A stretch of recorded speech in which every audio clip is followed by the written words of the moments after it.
guys, ang mga sangkap natin na gagamitin natin sa pagluluto ng pansit bihon. Ayan. Kanyan yung paggagayat natin ng green beans. Wala lang na gusto ko lang kumain ng pansit bihon guys. Kahapon ko pa gustong kumain. Ayan, umpisahan na natin gayatin ang carrots.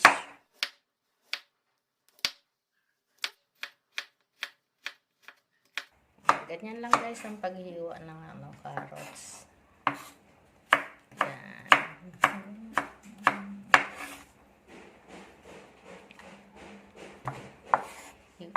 Hiwain naman natin ngayon ang repolyo. Ganyan lang siya ka-piece. Mas masarap ang bihon guys pag maraming gulay. Ayan. Hiwa na natin yung green beans, repolyo, carrots. Isunod naman natin ngayon ang celery. Yeah.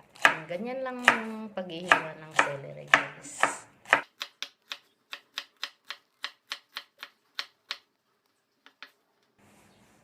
Masarap guys pag may celery. Sunod naman natin ang sibuyas. Sibuyas guys.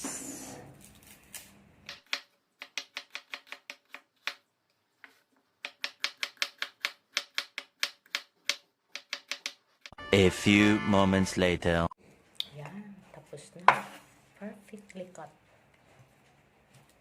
Sunod naman natin ang bawang. Pitpitin, pitpit. Yung sibuyas, ang galing magpaiyak. Kakaiyak ng sibuyas, guys. Maabot talaga. Bakit ba sibuyas ang hilig mo magpaiyak? Parang pag-ibig lang. Masakit, kaya nakakaiyak mo, guys.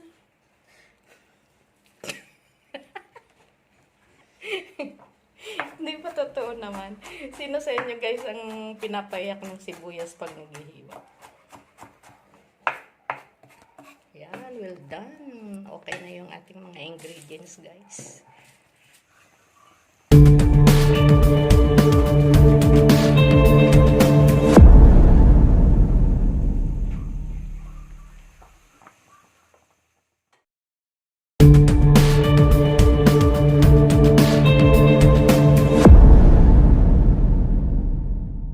Guys, ang ating ingredients sa pagluluto ng bihon.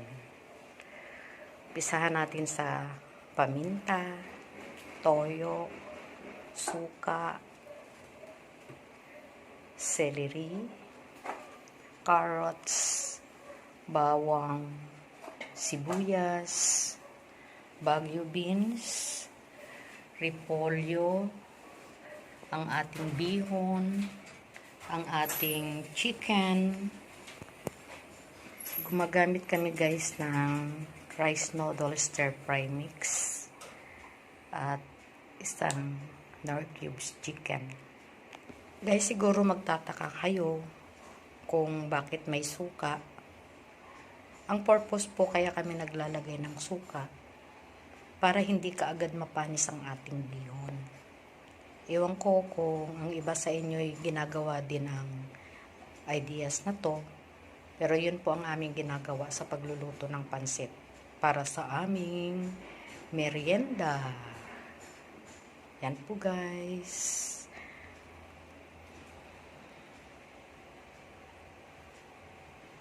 A few moments later. Yan, umpisahan na natin guys ang pagluluto. Lagyan na natin ng mantika.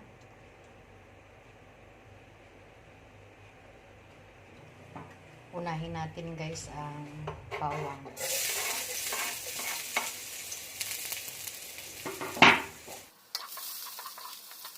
Hintayin natin na maging brown siya. Ayan. Sibuyas.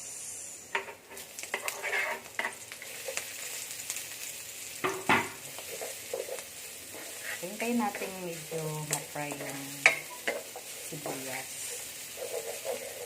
Natin guys ang chicken.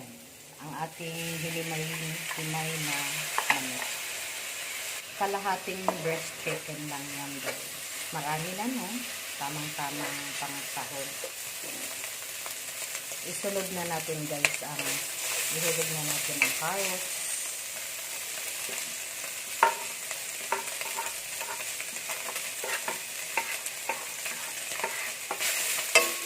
Susunod naman natin guys ang bagu beans.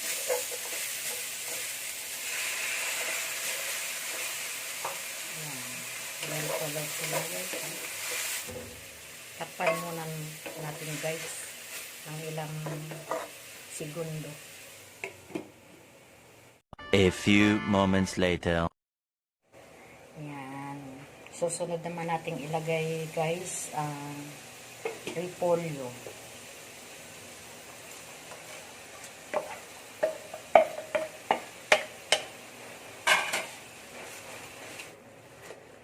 Yung gulay guys, huwag nating i-overcook. Kailangan ano lang siya. Crispy yung mga gulay niya para may crunchy bites pag kumakain ng bihon. Kahapon pa ako guys nagki-crave ng pansit bihon. Ngayon naman guys, lalagyan na natin ng kunting toyo. Yan.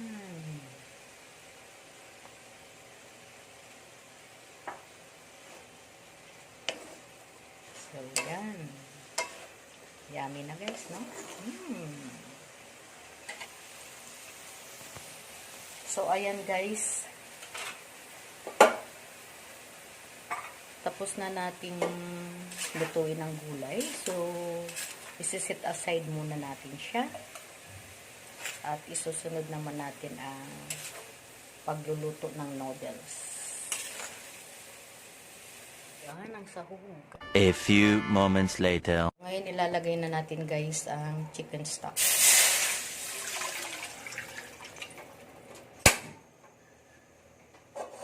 Yan guys yung pinaglagaan ng manok. So nandyan na yung lasa. Yan. So takpan natin guys para kumulo ang tubig. A few moments later. Ayan, kulo na siya guys. Umpisahan na natin ilagay ang ingredients. Yan. Ang unang ilalagay natin guys, yung bihon mix.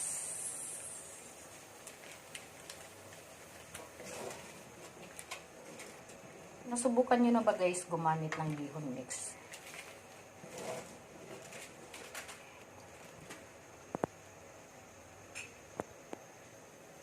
Sunod natin guys ang paminta.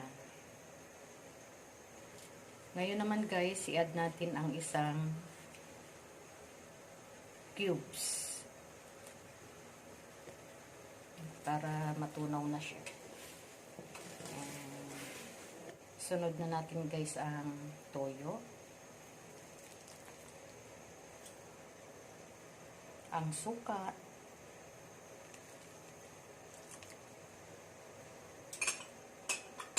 hintayin kumulo ng malupitang kulo.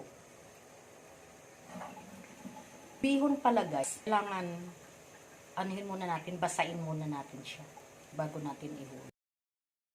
Lagyan na natin ang bihon.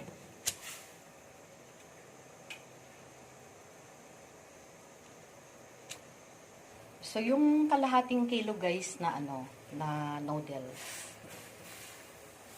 3 lang ang ilalagay namin. So bali may natirang isa kasi masyadong marami. 3 lang kasi kami guys nakakain nito eh. Ang aking sister at ang aking bunsong anak. Yung panganay kong anak guys, weekdays lang yun nag-visit sa amin kasi nasa Makati siya nag-work at doon din siya nakadorm. So, 3 lang kami dito sa bahay. Guys, umbusbong na yung pansit natin, no? Takpan muna natin siya para ma-absorb ng pansit or ng noodles natin yung tubig. Yan. A few moments later. Guys. O, yan. Na-absorb na ng noodles natin yung tubig. Yan. Sakto lang yung tubig natin, guys. Oh. Yan. Ganyanin natin, guys, para hindi magdikit-dikit yung noodles. Ngayon, guys, ilaw fire na natin ang kalan para hindi na natin, guys, ang celery. Ang ganda talaga ng pickles, no? Yan na siya, guys. Nahalo na natin yung celery sa pansit. Na natin ang ginisa nating vegetables. Wow! So beautiful, guys. Yan. Wow!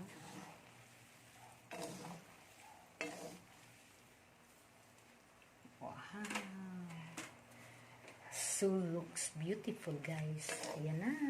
Well done. Turn off na natin ang kalan, guys. A few moments later. Yan, guys. Tikman natin ang niluto nating pansit. Sobrang pawis. Pawis talaga. Yan. Tikman natin, guys.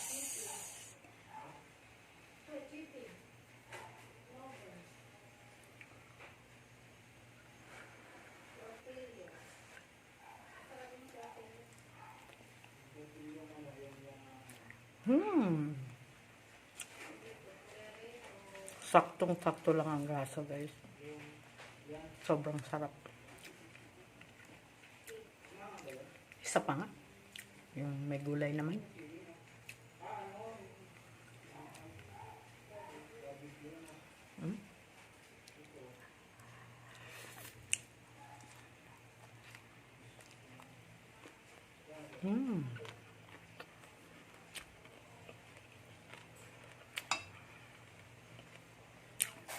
Sobrang sarap, guys. Tsaka magugustuhan to ng bunso kong anak. Yung procedure na ginawa ko, guys, sundan nyo. At tsaka magkakaroon kayo ng masarap na bihong pansit. Ayan na, guys, ang ating finished product.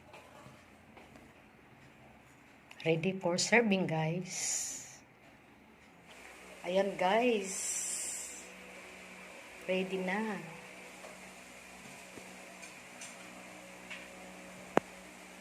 "15 minutes later." Yan, guys. Tikman na natin yung niluto kong pansit. Gutom na.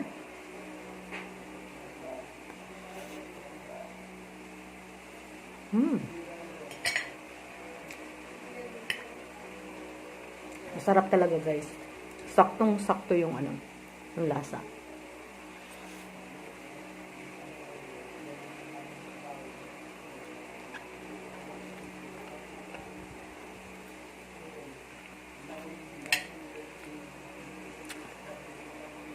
Crunchy ng gulay.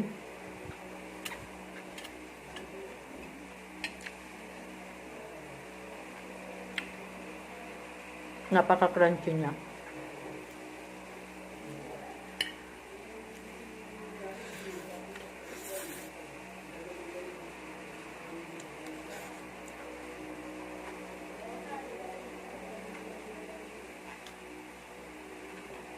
We made a very delicious pancit bihon, guys. Thank you for watching. And please don't forget to subscribe my YouTube channel, Peps Style Vlog, ang inyong lingkod, Manay Peps.